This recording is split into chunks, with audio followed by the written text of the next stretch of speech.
देवादेव श्री ऋषभनाथ जी भगवान की। परम पूज्याचार्य प्रवीण गुरुदेव श्री विद्यासागर जी महाराज की। परम पूज्य विनव आचार्य श्री समय सागर जी महाराज की। परम पूज्य जगन्नाथ श्रीमन मुनिवर श्री अवधेश सागर जी महाराज की। समस्त जगन्नाथ संत की। प्रश्न नंबर 21 आज प्रारंभ होना है, जिसमें ऐसे व्यक्तित्व ने अपने जीवन की अतीत को टटोलते हुए उसमें जो विषमता, जो परिस्थितियां थी जिनके कारण से अनेक प्रकार की पीड़ाएं, यातनाएं, वेदनाएं उसने अपने जीवन में झेली थी, उनको दृष्टि में रख करके किसी श्रेष्ठ व्यक्ति से उनको दूर करने का क्या उपाय हो सकता है, ऐसी भावना थी उसके अंतरंग में। इसलिए सबसे ज्यादा नैकट्य धरती माता के साथ उसका था। ऐसी माटी ने अपनी माँ से निवेदन किया। माँ ने उसकी बात को अच्छी भाषा में सुन करके फिर उसे प्रबोधित करने का प्रयास किया, समीचीन रूप से पथ प्रशस्त किया और यह संकेत किया कि तुमने ये जो भावना रखी है तो भावना भावनाशनी होती है। तुम्हारा कल्याण अति शीघ्र होने वाला है और अति शीघ्र से तात्पर्य बस कल प्रातः काल की बेला आने वाली है, जहां से तुम्हारे पतन से ऊपर उठ करके उत्थान की यात्रा प्रारंभ होगी। वह दिन तो जैसे तैसे निकल गया, मगर रात्रि का एक एक पल मानो से एक एक वर्ष समान प्रतीत हो रहा है। बस ललक लगी है कब भोर का समय हो, कब जिसे हम प्रतीक्षा कर रहे हैं वह कुंभकार रूपी शिल्पी आए और मेरा कल्याण सुनिश्चित करे। तो वह बस अब रात भी व्यतीत हो गई है, प्रातःकालीन क्षण आ चुका है। प्रतीक्षा है उस कुंभकार की, वह कब कदम हमारी ओर बढ़ाता हुआ चला आए। उस समय का क्या दृश्य है, क्या वातावरण है, कैसी भावनाएं उस समय हैं, उन सबको आचार्य भगवान ने यहाँ चित्रित करने का प्रयास किया है। प्रश्न नंबर 21 प्रारंभ हो रहा है। आज पोष के पड़ों में उल्लास उमंग हास दमंग होश नजर आता है। प्रकृति का वातावरण भी ऐसा प्रमुदित मुग्धकारी प्रतीत हो रहा है, जैसे कि अभी विगत कुछ दिनों पूर्व आप सबने 15 अगस्त का दिन देखा। दिन तो हर दिन आता है, किंतु सब व्यक्तियों के मन में एक जोश उमंग आ जाता है कि हमारा देश आज के दिन ही एक ऐसे सांचे में ढला था। स्वतंत्रता प्राप्त होना और गणतंत्रता को प्राप्त होना दोनों अलग अलग बातें हैं। आज के दिन देश आजाद हुआ, मतलब आज के दिन से तात्पर्य 15 अगस्त, जो चिरकालीन दास्ता से हमें मुक्ति प्राप्त हुई थी। ऐसा ही प्रातःकालीन की वेला में किसी ने अगर देखा हो कि वह भीतर ही भीतर ऐसी अवस्था निर्मित होती है कि बाहर जो कोश के कण है वह धुआं के ऊपर अगर आ जाए तो उसका एक एक बूंद मोती जैसा चमकता है, और वह कोश के कण है जो उन बिंदुओं के माध्यम से मानो उल्लास और उमंग का वातावरण पैदा कर रहे हैं। हास दमंग, वह जब दर्पण के समान या मोती के समान प्रतीत होता है। तो जैसे मोती एक बहुमूल्य नगीना के रूप में होता है, ऐसे ही वह कोश के कण भी प्रतीत हो रहे हैं और हमें ऐसा होश नजर आ रहा है कि अब बस हमारा काम होने ही वाला। इतना ही नहीं, आगे की पंक्तियां हैं। आज जोश के क्षणों में व्यक्ति काम करता है मगर बेमन से करता है, तो वह कार्य होते हुए भी उसे इच्छित फल की प्राप्ति नहीं होती। और वही काम अगर जोश के साथ किया जाए, जैसे हमने एक दिन बताया था कि कोई बहुत भार वाली वस्तु है जो अनेक व्यक्तियों के भी साहचर्य से नहीं उठ पा रही है, मगर वो प्रयास अलग अलग व्यक्ति कर रहे हैं, अलग अलग समय पर कर रहे हैं, तो काम नहीं हो पाता। एक साथ भी करें मगर एकजुटता के साथ अगर न करें तो भी नहीं हो पाता। तो फिर क्या करते, सब लोग अपना अपना युक्ति लगाते हैं और आपस में संकेत करते हैं कि जैसे ही हम बोले उस समय जोर लगाना, बेलन वाला है या तान लगा दे है या, बस उस समय पर वह काम जो असंभव सा प्रतीत होता है वह हो जाता है। आचार्य भगवान बताया करते थे कि जैसे आपके यहाँ पर मंदिर बन रहा है, मंदिर में काम हो रहा है, बड़ी बड़ी शिलाएं, आज वहां पर क्रेन लगी है, उस क्रेन के माध्यम से वह पहले हाइड्रा ले जाता है उसके पास तक, फिर क्रेन उठा करके जहां मंदिर में वह स्थान पर लगनी है वहां पहुंचाई जाती है, लगाई जाती है, मिस्त्री जाकर के उसकी फिटिंग कर देते हैं। आज तो आपके पास ट्रेन है, इसलिए आप इन आधुनिक संसाधनों से वह कार्य कर पा रहे हैं। वह प्राचीन समय पर भी इतने इतने बड़े बड़े मंदिर बने हैं और उनमें भी उतनी बड़ी बड़ी शिलाएं स्थापित की गई, तो फिर कैसे होता होगा? उस समय तो क्रेन थे नहीं। आचार्य भगवान कहा करते थे कि आज क्रेन काम करती है, पहले ब्रेन काम करता था।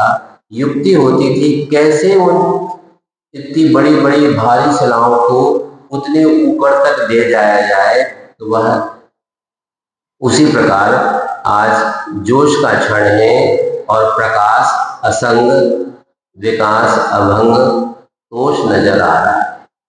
जब कार्य सिद्ध हो जाता है, जोश पूर्वक काम किया जाता है, तो मन में एक संतुष्टि का भाव आ जाता है कि हमें इच्छित सफलता मिल जाएगी।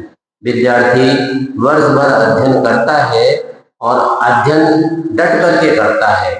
आज के ज़माने में तो सुनते हैं कि बच्चे स्कूल में तो पढ़ते ही पढ़ते हैं, उसके अलावा ट्यूशन और लगाते हैं आप, ताकि बच्चा बिल्कुल निष्णात हो जाए।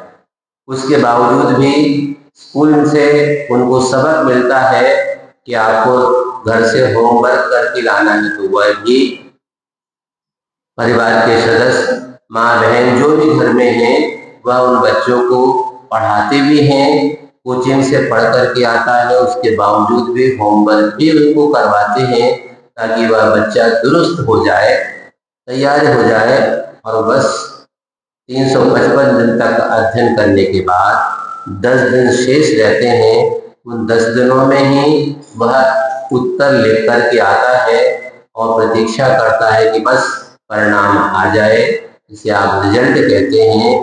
परिणाम आ जाए तो मन में संतुष्टि आ जाती, जितना हम लिख करके आए थे उतने ही हमें अनुमान बच्चे लगा लेते हैं, लगभग इतना अंक हमें मिलना ही मिलना है। एक बार ऐसा हुआ, प्रसंग याद आ गया कि डॉक्टर राजेंद्र प्रसाद जी, कौन थे डॉक्टर राजेंद्र प्रसाद जी? देश के प्रथम राष्ट्रपति पद पर सुशोभित जो हुए थे, जब वो विद्यालय में विद्या अध्ययन करते थे, और आज तो मोबाइल पर रिजल्ट आ जाता है। पुराने जमाने में तो ये व्यवस्था थी नहीं, तो क्या होता था, स्कूल का जो नोटिस बोर्ड है उस पर रिजल्ट चस्पा किया जाता था, लगा दिया जाता था। बच्चे अपना अपना रिजल्ट देख के गए। इन्होंने देखा, हमें तो ऐसा पूरा विश्वास है कि प्रथम श्रेणी में हमारा नंबर आना चाहिए, मगर प्रथम श्रेणी में भी नंबर नहीं है, द्वितीय में भी नहीं है, तृतीय श्रेणी में भी नहीं है। इसका मतलब क्या हुआ? अब कौन सी श्रेणी बची? फेल की श्रेणी बची है। फेल हो नहीं सकता मैं। ऐसा नहीं कि जैसे मान लो रोल नंबर लिखा हो तो रोल नंबर चेक कर लो, वो भी नहीं है। ऐसा ना हो कि टाइपिंग की मिस्टेक हो, लिखना था अंक, मान लो इनको बच्चे को मिले हैं 92 अंक मिले हैं, मगर टाइपिस्ट ने अगर गलती करके 29 लिख दिए, मिलना थे 91 नंबर, यहाँ 19 लिखे गए, तो पास वाला बच्चा जो डिस्टिंक्शन के साथ में आया वो फेल की कोटि में आ जाएगा। ऐसा कुछ तो नहीं हो गया कि हमारा नंबर कहीं एक आध अंक आगे पीछे लग गया हो, जैसे आपके मोबाइल में होता ना बिट्टू में, एक नंबर आगे पीछे हो जाती, लग जाती कॉलिंग, नहीं होती है। ऐसी कहीं कोई गड़बड़ी तो नहीं हो गई? इस प्रकार से भी चेक कर लिया मगर नंबर नहीं है। अब क्या किया जाए? सीधे वो प्रधान अध्यापक के कक्ष में पहुंचे कि सर वहां पर हमारी कक्षा का रिजल्ट लगा है तो उसमें हमारा नाम नहीं है, तो फेल होगा इसका मतलब? नहीं सर, मैं फेल नहीं हो सकता। चलो चलो, तुम जैसे सभी कहते हैं, जैसे किसी भी बच्चे से पूछो कैसे हुआ पेपर, पेपर तो अच्छा हुआ, कैसे लिख करके आए, लिख करके तो अच्छे आए, मजू तो नंबर इतने नीचे कैसे आ गए? अब शायद सर ने काफी अच्छे से नहीं जांची होगी। कभी कभी ऐसी लापरवाही हो सकती है कि कॉपी जची तो सही थी, नंबर जैसे हमने बताया ना, फीडिंग करने में गड़बड़ी हो गई, 51 के 15 नंबर हो जाए तो गड़बड़ी हो सकती है। शिक्षक ने, प्रधान अध्यापक ने कहा नहीं नहीं, रिजल्ट बिल्कुल सही बना है, सही लगा है, तुम्हारा नंबर नहीं है इसका मतलब फेल हो गए। सर फेल हो नहीं सकता, बहस मत करो, सर आप एक बार दिखवा तो लो। अच्छा दिखवाता, ध्यान रखो, बुलाओ टाइपिस्ट को, बुलाओ जरा, देखो भाई ये बालक कह रहा है कि मैं फेल हो नहीं सकता, प्रथम श्रेणी के अंक मुझे आना चाहिए और इसका नाम उसमें नहीं है। सर एक मिनट देखता हूँ। देख करके वो भड़बड़ाते हुए चला है, sir sir sir sir sorry sorry, क्या हो गया? वो जो टॉपर का लिस्ट बना करके सबसे ऊपर नंबर लिखना था, वही नंबर छूट गया, वही नहीं कर। इतना आत्मविश्वास था कि मैं फेल तो हो ही नहीं सकता। वह तब जब वहां देख लिया कि हाँ टॉपर में हमारा नंबर है, उसको आज संतुष्टि हुई। वैसा ही यहाँ जब जोश पूर्वक कार्य किया है, उसे तोष नजर आ रहा है। तोष नहीं लिखा है, वो संतोष का ही संक्षिप्त रूप से तोष हो गया है। सम उपसर्ग लगा दो तो तोष संतोष में परिवर्तित हो जाता है। आज रोष के मनों में उदास अनंग ले नाश का रंग बेहोश नजर आ रहा है। जब किसी के मन में कोई इच्छित कार्य पूर्ण ना हो पाए तो फिर उसके मन में गुस्सा का भाव, क्रोध का भाव उत्पन्न होता है। वह क्रोध रोष में परिवर्तित होता है। भैया गुस्सा नहीं हो, देखो नहीं हो रही नहीं बात, मगर गुस्सा तो नहीं हो हमारे ऊपर। वह जब रोष आता है तो व्यक्ति पर आपे से बाहर की ओर बदल जाता है। मगर आज तो जो रोष है उसका भी स्थिति खतरनाक हो गई। क्या है? रोष के मनों में 10-20 मन नहीं है, मतलब यहाँ प्रास जुड़ाना है, जैसे कणों में है, क्षणों में है, तो उसी प्रकार से मनों में, मन तो एक ही है, मगर रोष के मन में भी आज उदासता का भाव। क्यों? जैसे अग्नि है मध्यम होती जा रही है, तो फिर क्या करना पड़ता है? थोड़े चूल्हा, पुराने जमाने में चूल्हा होता था, अब आज में चूल्हा तो है और वो गैस का चूल्हा रह गया है, वो वाला चूल्हा समाप्त हो गया। अगर अग्नि थोड़ी सी धीमी पड़ रही है तो उसको सुलगाने के लिए या तो अंगारे निकालो उसमें से, अथवा कुछ लकड़ी और लगाओ, थोड़ा हवा करो, तो वह अग्नि और भड़कती थी। मगर अगर वह मध्यम होती जा रही है आंच, इसका मतलब है कि पर्याप्त मात्रा में ईंधन वहां उपलब्ध नहीं है। उसी प्रकार से रोष का मन भी अब मध्यम होता जा रहा है, वह उदास होता जा रहा है। अनंग यानी जो मन होता है वह भी धीरे धीरे ऐसा लग रहा है उसे ले नाश का रंग अब मेरा अभाव होता जा रहा है, क्योंकि मुझे ऊपर अब किसी का प्रयास नहीं चल रहा है। इसलिए अब ऐसा लगता है कि अगला क्षण ऐसा आएगा कि मैं तो बेहोश हो जाऊंगा। कौन सोच रहा है? वह रोज सोच रहा है कि मैं बेहोशता की ओर जाकर के कहीं मेरे मौत तो नहीं हो जाएगी। और आज दोष के कणों में दोष भी है, रोष भी है, जोश भी है और होश भी है। प्रसंग में प्रासता का अनुप्रास आचार्य भगवान ने बहुत अच्छे के साथ संयोजित किया है। दोष के कणों में त्रास, तड़पन, तंग, रास का प्रसंग और गुणों का कोश नजर आ रहा है। दोष जिस जीवन में उत्पन्न हो जाते हैं, जिस कार्य में कहीं दोष उत्पन्न हो जाता है, कभी कभी ऐसा होता है कि कार्य की सिद्धि तो हुई है किंतु वह सिद्धि सदोष हो गई है। तो वह भोजन तो आपने बहुत अच्छा बनाया, सुस्वादमय है, गंदगी बहुत अच्छी आ रही है, पर जैसे ही मुंह में रखा क्या हो गया? कड़वा तो नहीं है, स्वाद तो अच्छा है, मगर किसमिस नहीं है उसमें, किरकिर है, किस है जिसको कहते हैं। तो आपका खाने का उत्साह भंग हो जाता। अरे भैया इतना अच्छा तो बस सामान बनाया है, मतलब जैसे चावल है, चावल तो पुलाव तो बनाया है, मतलब अगर बनाने के पहले सही ढंग से उसकी जांच पड़ताल कर लेते तो उसमें जो कंकड़ के कण से छूट गए हैं अगर वे परिमार्जन हो जाते तो ये खाने का जो आनंद था अब सब मजा किरकिरा हो गया है।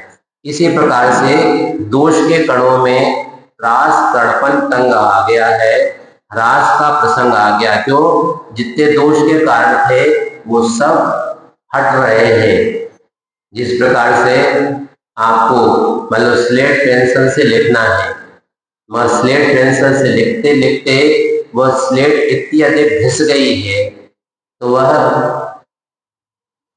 पेंसिल उस पर चलाओ तो पेंसिल खिसक जाती है। फिर उसको साफ अगर कर लें और अगर उसमें कुछ उपचार करना हो तो उपचार कर लें ताकि अक्षर की लिखावट आपकी बहुत स्पष्ट समझ में आए। इसलिए जब दोष उसमें से निष्कासित हो जाएंगे तो वह निर्दोष चीज बन जाएगी। और दोष भी अब तड़पन में परिवर्तित हो गया है क्योंकि वह समझ रहा है कि अब हमारा खैर शेष नहीं है। इसलिए राज का प्रसंग आता जा रहा है, एक एक दोष उसमें से निष्कासित होते जा रहे हैं। तो अब बस वह क्षण आने वाला है कि मैं बेदाग हो जाऊंगा। इसलिए गुणों का कोश ही वहां मानो जब दोष उसमें से निकल जाएंगे उसमें गुण प्रादुर्भूत हो जाते हैं। ऐसा प्रसंग प्रतीत हो रहा है। क्यों हो रहा है? यात्रा का सूत्रपात है ना। आज जीवन के उत्थान का प्रसंग प्रारंभ होने वाला है। इसलिए ये सब क्षण बैकग्राउंड में प्लेबैक में आपको देखने में आ रहे हैं।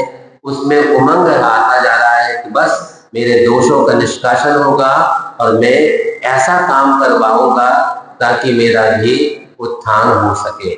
और देखते हैं पथ के अथ पर पहला पद पड़ता है। जैसे मानो कोई स्थान है और वहां अगर लकड़ी का पटिया लगा हुआ हो तो वहां से भले ही यहाँ तक पटिया से चल कर के आना है, किंतु पटिया के बिल्कुल छोर यानी स्टार्टिंग पॉइंट में भी अगर आपका पद रखा जाएगा, पद मतलब पैर रखा जाएगा, तो उसकी आवाज आहट दूसरे छोर तक पहुंच सकती है, पहुंच जाती है। कई कई व्यक्ति चलते तो हैं मगर उनके पैर चलते नहीं हैं, घिसटते हैं। कई बच्चे साथ में जैसे जाते हैं, चप्पल पहने तो रहते हैं, मगर चप्पल उनकी घिसटती रहती है, यह भी प्रमाद का सूचक है।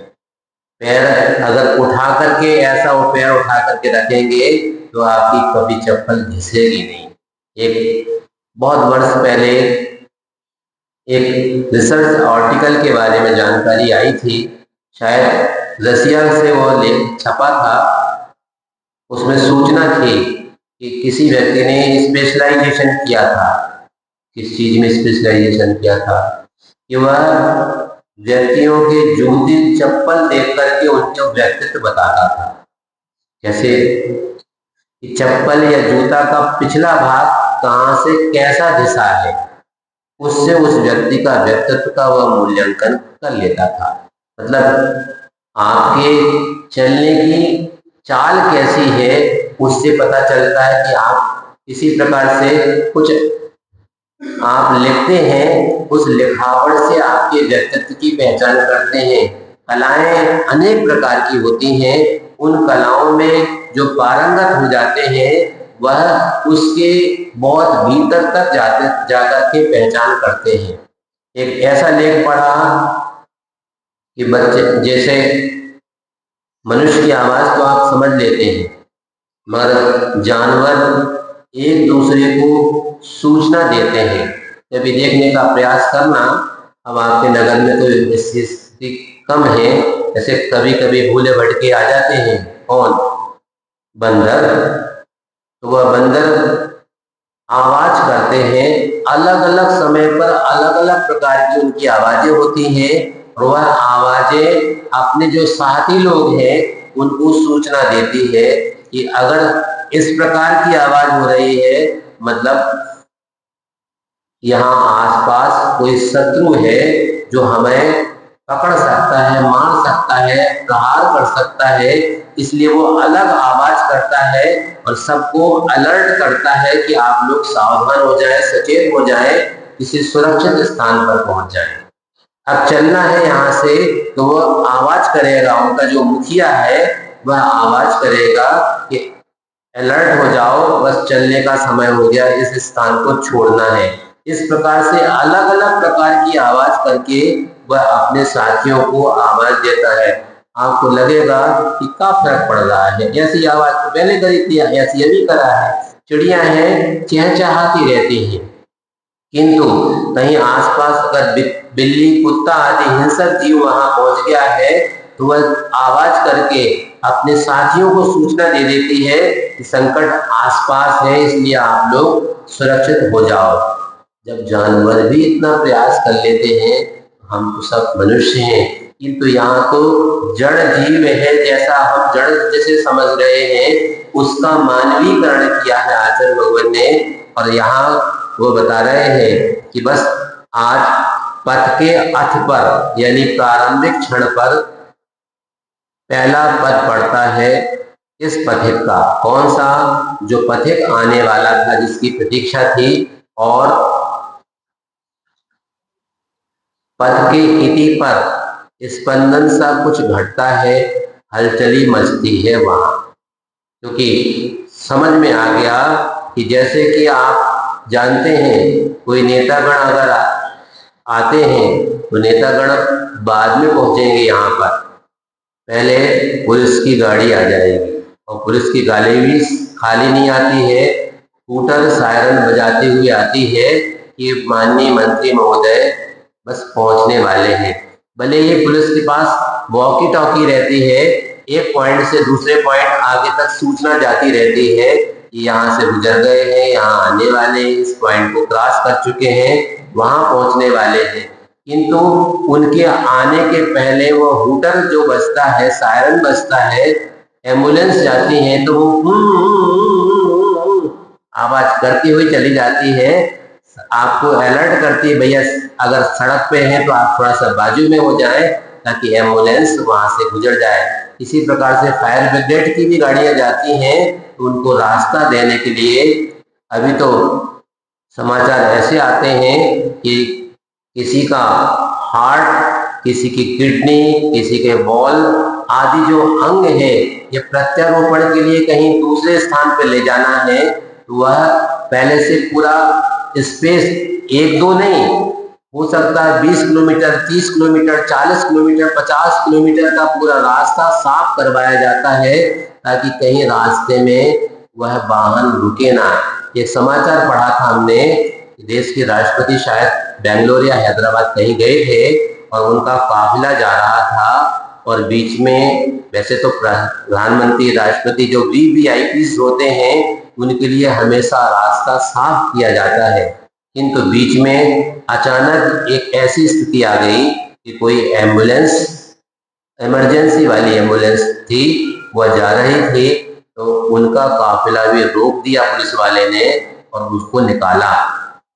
सामान्य व्यक्ति होता तो नाराज हो जाता, हमारे वाहन को रोक दिया। राष्ट्रपति महोदय प्रसन्न थे कि आज सही ड्यूटी कर्तव्य का पालन इस व्यक्ति ने किया।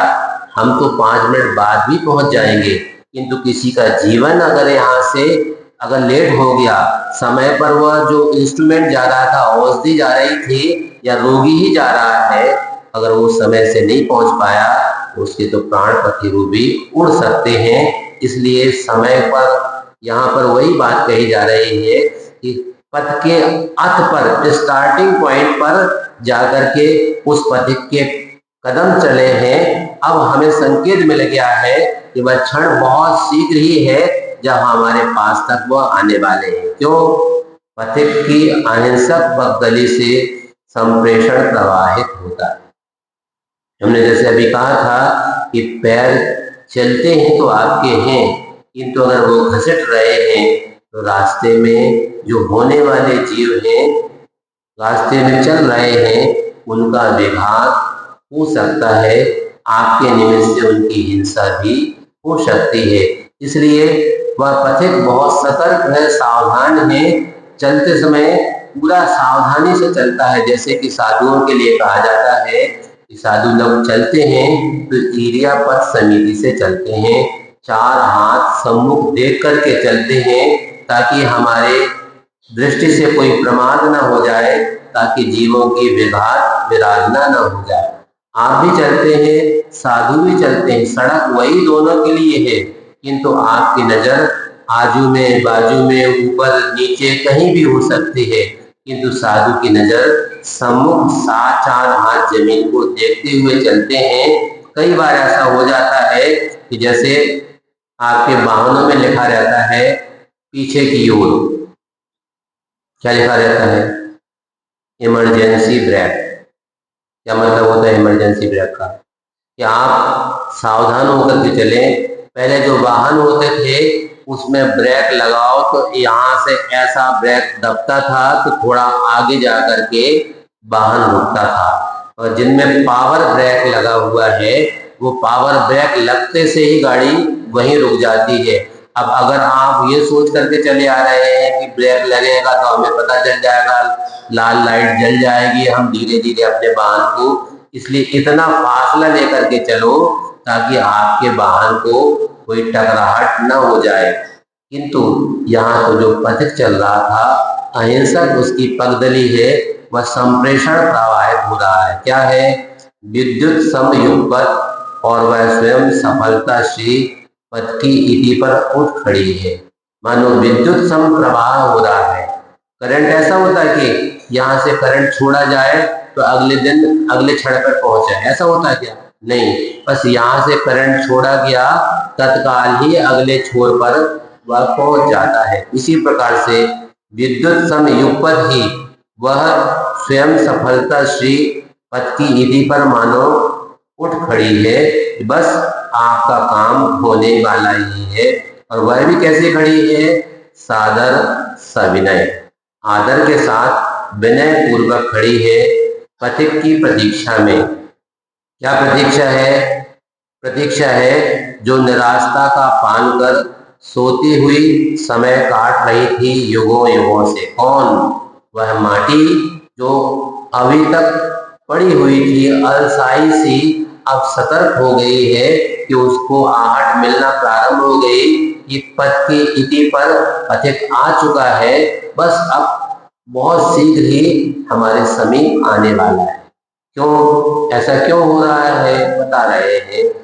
विचारों के ऐक्य से जब सबके एक समान विचारधारा हो जाती है, कभी कभी विचारधारा तो है किंतु घर में ही अनेक मतांतर हो गए।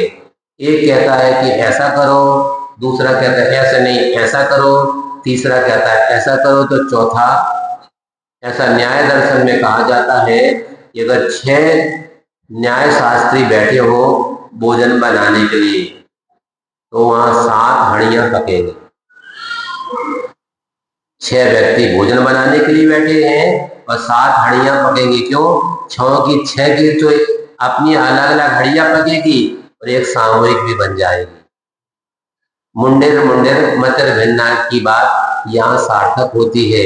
इसलिए यहाँ कहा जा रहा है कि जब विचारों की भिन्नता अगर होगी तो कार्य की निष्पत्ति समीचीन नहीं हो पाएगी। फिर जहाँ विचारों की ऐक्यपना हो जाएगा, सब एक सूत्र में बन जाएंगे आचार्यों के साम्य से। आचार तो है पर आचार अलग अलग प्रकार। आचार से तात्पर्य आम का, इमली का, नींबू का अचार, ये वाला अचार है। फिर कौन सा है? वो विद्यालय में जो शिक्षक पढ़ा के आचार्य जी बोलते हैं बच्चे, उन वो वाला आचार है। फिर कौन सा है? आचार से तात्पर्य यहाँ आचरण से है, आचरण के साम्य से। आचरण तो है, हमें क्या करना है, सबका आचरण अगर भिन्न भिन्न होगा तो भी काम नहीं होगा। तो विचारों की एकता भी होना चाहिए और आचरण की भी समीचीनता, साम्यता होना चाहिए, तब संप्रेषण में निखार आता है। कभी कभी ऐसा होता है कि जब संप्रेषण होता है तो व्यक्ति बिना बोले ही भाव भाषण को समझ जाता है और ऐसा लगता है कि हम बिना बोले ही सामने वाले तक अपना मनोभाव प्रेषित कर रहे हैं। इसलिए यहाँ कहा जा रहा है कि संप्रेषण में जब बात विचारों की एकता होती है, आचरण की एकता होती है, समानता होती है, तब संप्रेषण में निखार आता है, वरना बेकार आता है। क्यों बेकार क्यों आता है? हम सोच रहे थे ऐसो करो तो उनने ऐसो कर दो, वे कह रहे थे कि ऐसा करना है और इनने ऐसो कर दो। तो ये या तो विचारों की भिन्नता है या फिर आचरण की भिन्नता है। न्याय शास्त्र में ऐसा पढ़ाया जाता है। संस्कृत का है, हम संस्कृत की पंक्तियां नहीं बोल रहे, हिंदी में आपको बता रहे हैं। यह देवदत्त बहुत तंदुरुस्त है, दीवाना भूंगते, दिन में नहीं खाता। क्या मतलब हुआ? अर्थापत्ति न्याय कहलाता है। इससे आप समझ सकते हैं, स्वस्थ है, हट्टा कट्टा है और दिन में नहीं खाता। इसका मतलब क्या है? रात्रि में खाता है। खाता तो है, उपवास नहीं करता, खाता तो है किंतु दिन में नहीं खाता है। इसका मतलब है कि वो रात में खाता होगा। कई बार व्यक्ति, बच्चे महाराज रात्रि भोजन को त्याग नहीं कर पाए। कभी कभी कोई साथ में जो रहते ना, वो कहते एक काम करो, तुम्हारा सर रात ही में खाने को नियम ले लो, दिन में मत खाओ। ऐसा भी नहीं हो सकता। तो कैसे हो सकता? ऐसा करो कि एक समय का निर्धारण कर लो, कितने बजे के बाद नहीं खाएं। क्योंकि बच्चे हैं, मान लो बाहर पढ़ने गए हैं, कई बच्चे हॉस्टल्स में रहते हैं, अब वहां पर रात में ही मिलता है, तो अब क्या करें? हम चाहें भी तो नहीं कर सकते। कोई बात नहीं, हम अगर समय की मर्यादा बना, कितने बजे मिलता है, बच्चों से इशारे से पूछ लेते हैं कितने बजे भोजन मिलता है। महाराज 8 बजे के बाद तो शुरू हो मिल लो। कब तक? 9 बजे। कोई बात नहीं, तुम 9 बजे तक का नियम ले लो कि 9 के बाद नहीं खाएंगे। नहीं महाराज, कहूँ 9:30 बजे मिलता है, कोई बात नहीं, 9:30 का ले लो, 10 बजे का ले लो। कुछ ना कुछ नियम में, संयम में बंधोगे तो कम से कम। इसलिए इसी प्रकार से महाराज का एक को अगर मिल गया है 10 बजे तक का नियम, महाराज हमें सोई जाए तो 10 बजे को काहे, तुम्हारे तो घर तो अंत होते हैं, तुम्हें काहे के 10 बजे को चाहने? नहीं, इनके दौड़ है आपने, इनके दौड़े के मतलब कुड़ी के सब धन 22 पसेरी में बिकेगी, कचू सही रेट से भी तो बिकेगी। इसलिए यहाँ कहा जा रहा है कि विचारों की जब एक पना होगी, आचरण की साम्यता होगी, तब संप्रेषण में हमारी बात सामने वाले तक आसानी से पहुंच जाएगी और उसमें निखार आता है, वरना बेकार आता है। समय आपका हो गया। इस तरह के बोलिए आचार्य गुरु श्री विद्यासागर जी महाराज की।